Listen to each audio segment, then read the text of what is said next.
Hello ముత్యం, రేపు పొద్దున గణపతి పూజ ఉంది కదనే. పొద్దున్నేరా 6 గంటల పేరా, చాలా పనులు ఉన్నాయి ఇంట్లో, సరేనా? సరే అమ్మగారు, మీరు అంతా రెడీ చేసుకుని నేను వచ్చేస్తాను కదా.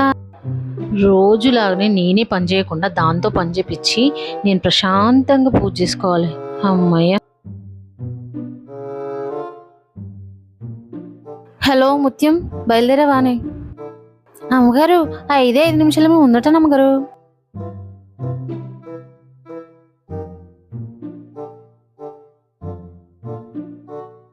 ముత్యం, బయలుదేరావానే? అమ్మగారు, ఇప్పుడే బయలుదేరుతున్నా అమ్మగారు. జస్ట్ ఇట్లా మూల దాడుతున్నా అమ్మగారు.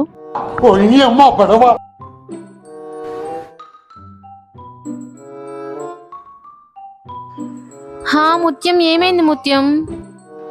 అమ్మగారు, దారిలో వస్తుంటే దెబ్బ తెలిగింది అమ్మగారు. దీంతో ఎప్పటికీ నాకు తలకాయ నొప్పి. ఈ రోజు ఖచ్చితంగా పనికి కొడదామని ఫిక్స్ అయింది.